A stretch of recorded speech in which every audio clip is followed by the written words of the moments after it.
Welcome to the Fourth and Long Fantasy Football Show with Corey and Justin. Here they are, the Fourth and Long Fantasy Brothers. Welcome to episode 21 of the Fourth and Long Fantasy Football Show. My name is Corey, and I am here with my actual brother, Justin. Hello, this is Justin. It's episode 21, and we are moving into week 6 very quickly. Justin, how are you? What's the news? We have a big player out in the free agency.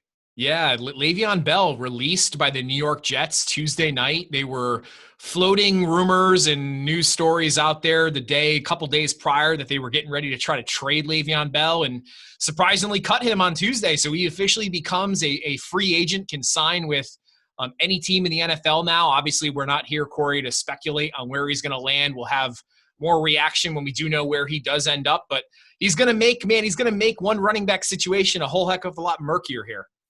Yeah, Justin, and the reason why we're not speculating is because we can't get into Le'Veon's head, right? I mean, we tried to do this when Fournette was out there, and lo and behold, we didn't know that Fournette was willing to sign like a really, really low contract to go play for a winner. And maybe Bell is going to be in the same mindset where he just wants to prove it, and then he wants to get a big deal this offseason. So we don't know. So there's no worth in speculating right now. I will say this, right, Justin? If you have Le'Veon Bell right now, I think the strategy is you hold. You basically can't get anything for him while he's out in the free agency. Owners are going to be skeptical. They're going to offer you bottom dollar for him. Hold, hope he ends up in a nice offensive situation. Is that the right call? Yeah, for sure. I mean, Corey, if I told you 3 years ago that Le'Veon Bell and Antonio Brown would not be on an NFL team in the 2020 season, you'd probably look at me with crazy eyes, right? Yeah, I mean, it's the nature of the game, and especially in the most recent years, we are in a transition period and some of the greats are fading out, and Le'Veon Bell is one of those that might be fading right now. Yeah, I mean, if you're, as a fantasy player, what you're hoping and you're holding your breath, hoping that Le'Veon Bell does not sign in a situation where you have, one of these guys that's maybe emerged this year, right? You're looking at a guy like James Robinson, Myles Gaskin, even a situation in Chicago with David Montgomery, right? You don't want Le'Veon Bell to go there because it's going to form an RBBC for sure, and it's going to get a whole heck of a lot murkier, like I said earlier.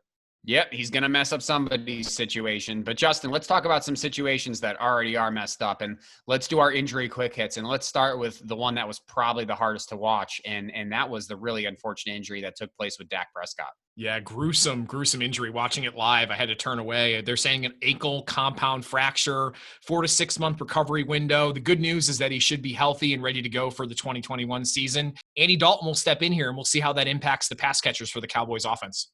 Justin, those who doubt Keenan Allen end up regretting it, and he was making the case for that this year. But then he went down with a back injury this past week. What are your thoughts on that? Yeah, he got hurt on that touchdown catch he had from Herbert in the first quarter of the game. Back injury, the good news is that the Chargers do have a bye week this week. He's got an extra week to heal. We'll see what practice reports look like coming into next week. One of the biggest question marks, Justin, is Dalvin Cook, who went down this past week. What are your thoughts on that? Yeah, Dalvin Cook came up a bit gimp during the game. Groin injury, they're saying here. They haven't yet ruled him out for this week, but I'd be surprised if they didn't, right? The Vikings are on bye next week. I'd be surprised if he was out there. Alexander Mattison should fill the bell cow RB1 role here for week 6. Yeah, even if he is active, it's probably going to sure up to be a little more committee than it has been in the past. Justin, we won't spend too much time on this guy because I know you're just sick of hearing his name, but Sammy Watkins, what about him? Yeah, hamstring injury. He's off my list, man. It's Mecole Hardman time.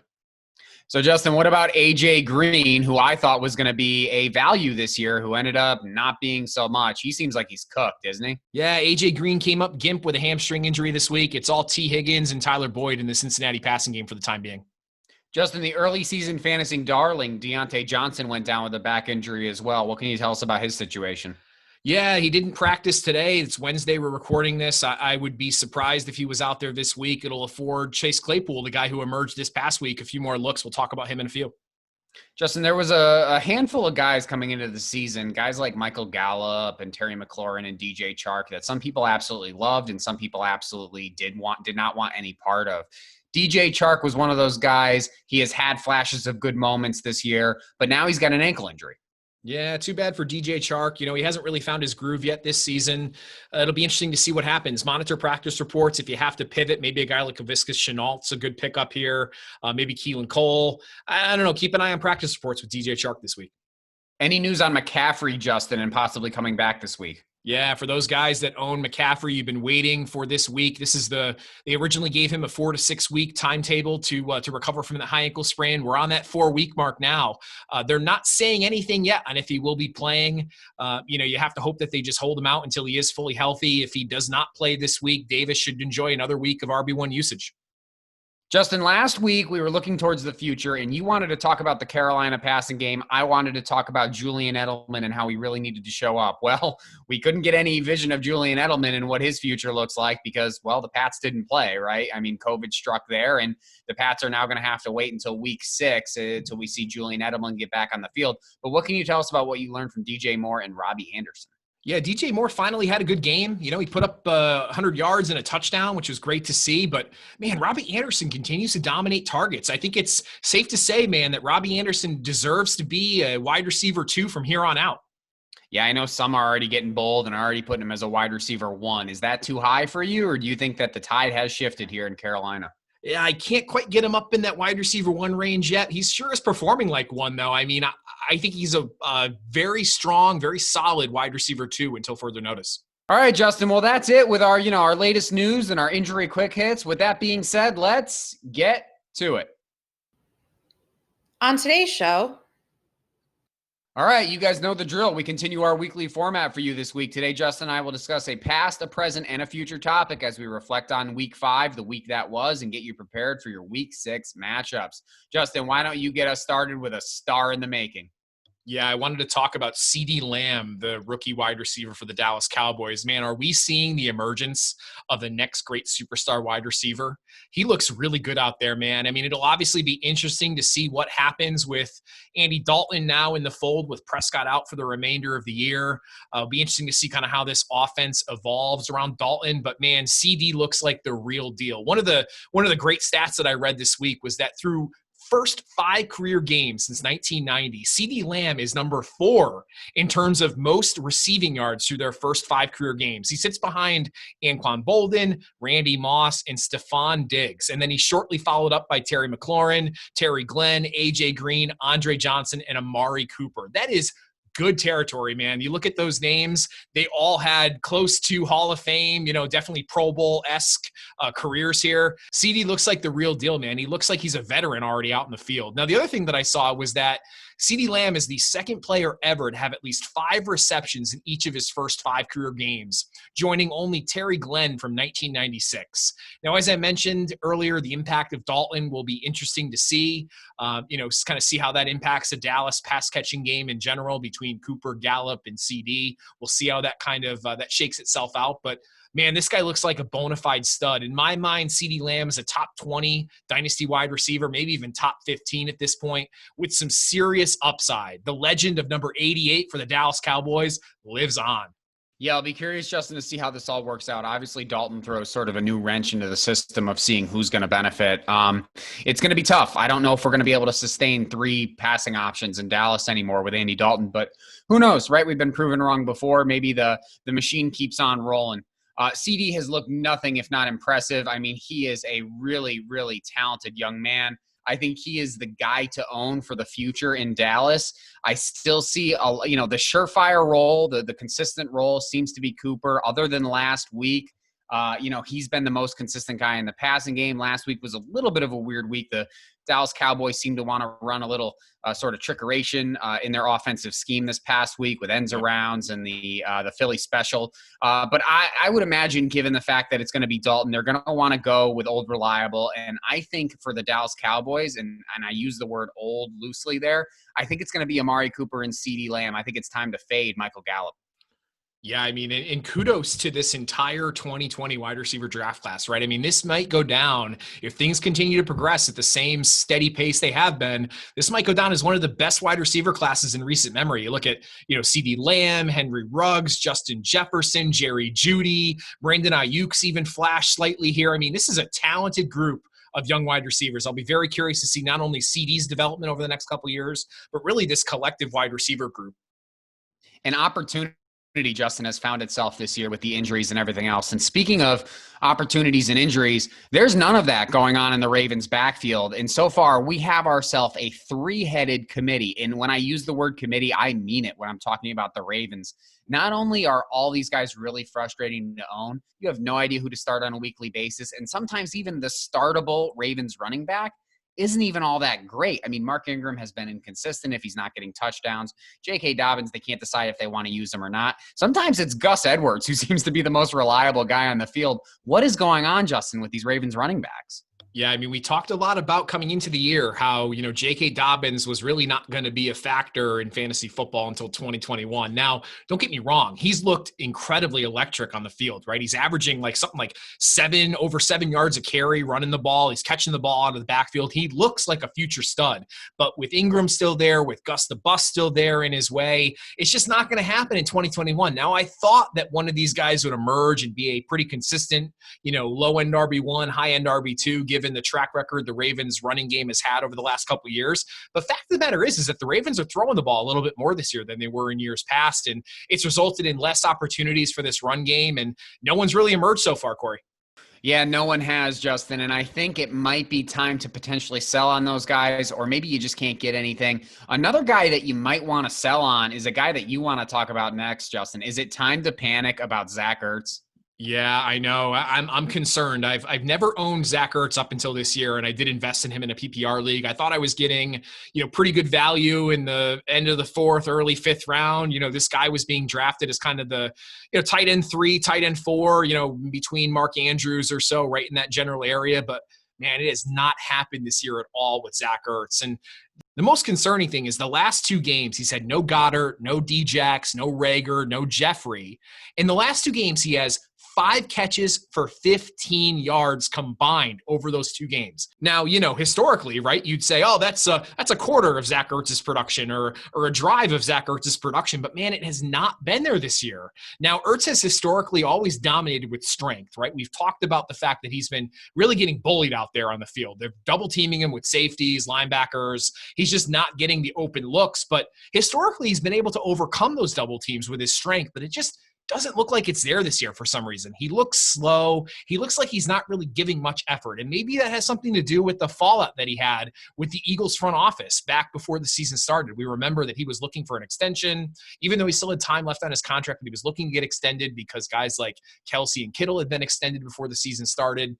I don't know, man. Maybe it's a lack of effort. Maybe he's just lost it. What are your thoughts?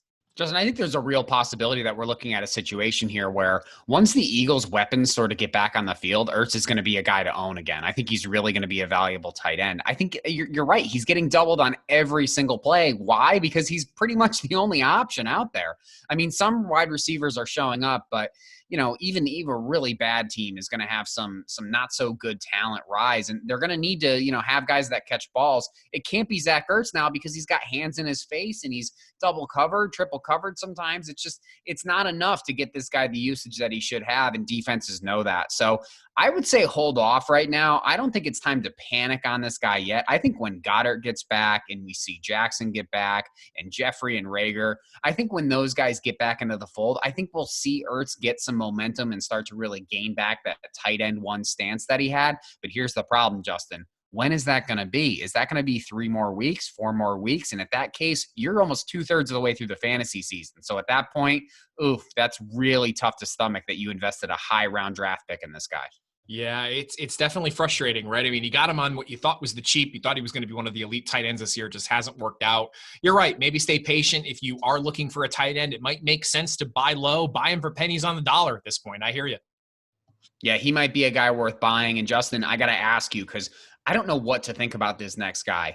Is Chase Claypool worth buying? I cannot decide if what we saw this past week. Now, obviously, he is the hot button guy to talk about this week, but was last week this, super freak athlete who sort of this was due and now he's had his moment and we've opened the box and there's no going back at this point? Or was this a Chase Claypool boom play, and that's going to sort of define the rest of his career? I mean, I just don't know what to think about this guy. Is this the new normal in Pittsburgh? I don't think this is a Dallas situation where there's 3 guys. Is he replacing Juju? Is this a one-time thing? Is this because Deontay was out? I'm just really confused. Yeah, I guess the only real sort of clarity it can bring to the situation is the Pittsburgh Steelers' track record with wide receivers, right? You look at the guys they've drafted over the last number of years, and they've really had a lot of success on the wide receiver front, whether you're looking at Antonio Brown or Juju Smith-Schuster, Deontay Johnson when he's flashed, now Chase Claypool, even Martavis Bryant. A lot of people are actually comparing Chase Claypool to a souped-up version of Martavis Bryant, who really just could never harness the potential he had. Corey is going to be one of the hottest waiver wire pickups this week. If I was, allocating my fab on a guy like Chase Claypool, I'd probably be willing to drop anywhere from 25 to 50% of my fab. I think the guy looks legit, man. He's a athletic freak out there on the field. The production's there. It was there this week. Even when he wasn't getting a ton of run in the early part of the season, I remember the dude flashed multiple times with big catches, over the shoulder, sideline grabs. He looks legit, man. It might be worth taking a shot at him. Yeah, and I feel like I'm leaning that way too, Justin. I think this might be a real thing, and I think it might be something to take seriously. So I would agree. If you're in need of a wide receiver, I think he's worth a shot. I really do. Now, Justin, that may be an offensive situation that you want to invest in, but there's an offensive situation that, boy, I'm glad I have basically no part of, and that's the Indy offense. What has gone on in Indy? Yeah, Corey, Indy's offense, man. My gosh, what the heck is going on with Indianapolis this year? I was one of the guys that was touting Indy's offense heading into the 2020 season. They had a great offensive line. They had a young stud running back coming in. They had a veteran quarterback, a well-run and well-coached organization. But, man, the stars just haven't aligned yet at this point. And as much as I touted Indy's offense in the offseason here leading up to the season, I don't own any of Indy's offense, and I'm kind of happy about that, to be honest with you. They just seem to be stuck in neutral, right? You look at Jonathan Taylor, right? The highly touted young running back, the stud guy we thought was going to break out, especially with Marlon Mack's injury earlier on in the season. He's just not playing to the level we thought we would have saw so far. He's only forced to miss tackle on a little over 11% of his touches, which ranks ahead of only Kenyon Drake and Adrian Peterson among the 34 running backs with 50 or more touches to start the season. That's not great. On top of that, you look at Phil Rivers, right? Phil Rivers is just not performing. It looks a lot like what we saw last year. I thought the integration of him into this offense with a really solid offensive line, a lot of good weapons around him, would bring him back to his more peak production days with the Chargers, but it just hasn't happened. The crazy thing I read this week was that at his current pace, Phillip Rivers won't pass Dak Prescott in fantasy points until week 14.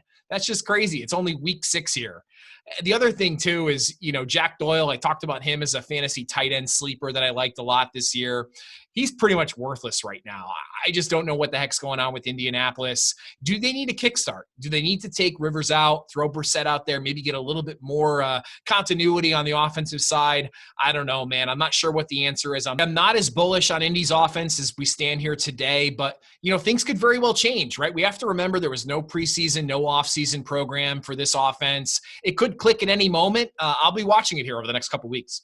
Justin, there's one reason why I think this isn't clicking, and I think it's one big reason, and it's not going to change until there's a change that's made on the field, and that's that Phillip Rivers' arm is cooked. He's throwing grenades out there, Justin. It's awful. I mean, he is missing guys. He's underthrowing. He's overthrowing. It's his arm is not what it used to be. I think he's the problem in this offense, and I think if you pluck him out and you put something a little more competent in there, I think you're going to end up finding that this offense can move a lot better. It all revolves around the quarterback, as we know, and this is not the guy you want to revolve around right now. Yeah, no, you're right. It might take a situation like that.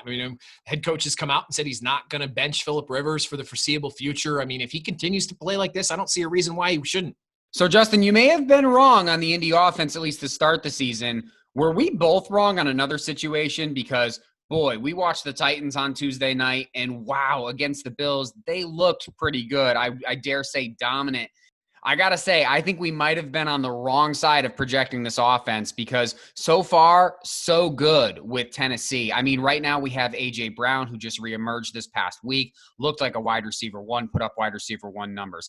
Right now, Derrick Henry getting still a lot of touchdowns, even though on most of his runs, he's getting stopped behind the line of scrimmage. Corey Davis looked good before he went on the COVID list. Ryan Tannehill has looked like a competent quarterback. This is a guy who you just could not believe it in Miami, and he seems to have got it right.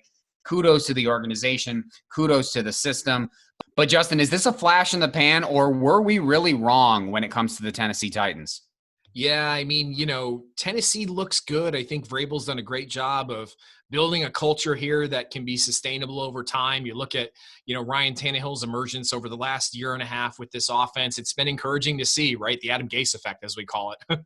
But you look at A.J. Brown specifically, and I'm still not totally convinced this guy is an elite wide receiver one. We talked a lot about coming into the season how he was due for regression, right? A lot of his targets last year were close to the line of scrimmage. He broke a lot of yards after catch plays where he was, running 80 yards to the house off of a little 5-yard slant. His average depth of target is still pretty low. It's very comparable to last year at this time.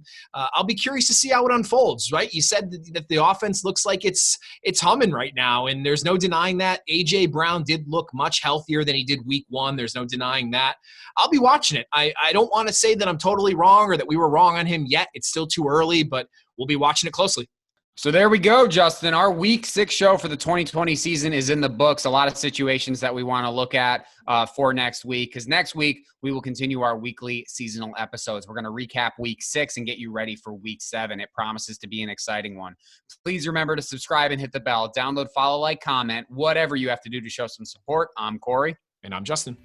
And this has been the 4th and Long Fantasy Football Show. We'll see you next week.